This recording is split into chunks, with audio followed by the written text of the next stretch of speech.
Michel, É isso. o que o marxismo tradicional deixou de herança para o ecossocialismo? Sim. Ou, de outra forma, o que faltava no marxismo tradicional para Hum. compreender bem a importância das questões ambientais? Ok. Bom, a primeira coisa que o marxismo deixa como herança, que eu acho muito importante, é a ideia socialista, né? A ideia de que, para você gerir a economia de forma racional, você precisa tirar a propriedade dos meios de produção, né, as fábricas, as terras, os bancos, né, da mão dos capitalistas e entregar para a população. Né? Entregar para a população. Isso chama expropriação dos meios de produção.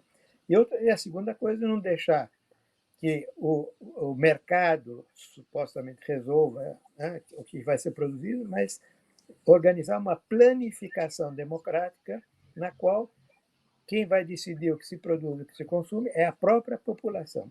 Ela que vai decidir quais são as necessidades fundamentais que têm que ser satisfeitas. Né? Então, isso é o ponto de partida do socialismo, né, que Marx já apontava e que continua sendo válido. Né? Agora, claro, isso implica democracia. Quer dizer, um processo de transição ao socialismo sem democracia não funciona. A gente já viu isso na ex-União Soviética. Né? Precisa ser baseado na uma verdadeira democracia com a pluralidade política, possibilidade de discutir, de enfrentar pontos de vista diferentes, etc.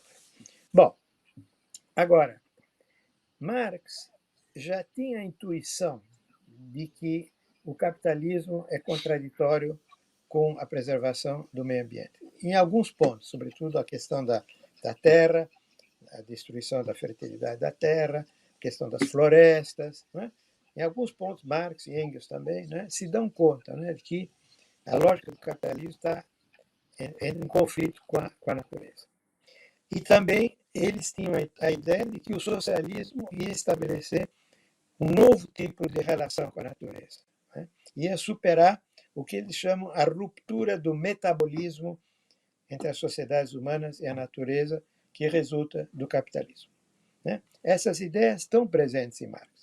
E o belo livro do meu amigo Bellamy Foster, né, explica isso direitinho, né? Explica isso muito bem. Agora, dito isso, temos que reconhecer, né, e aí talvez eu tenha um pequeno desacordo com o meu amigo Bellamy Foster, né, temos que reconhecer que para Marx isso não era uma questão central. Né? Não tem nenhum capítulo no Capital sobre a questão ecológica. Né? São anotações aqui e acolá. Né? E por que não tem? Por uma razão muito simples. A questão ecológica não era um problema fundamental na época de Marx. Né? A, a questão da mudança climática nem estava colocado ainda. Né? E a destruição do meio ambiente já tinha começado, mas estava numa escala infinitamente menor do que agora.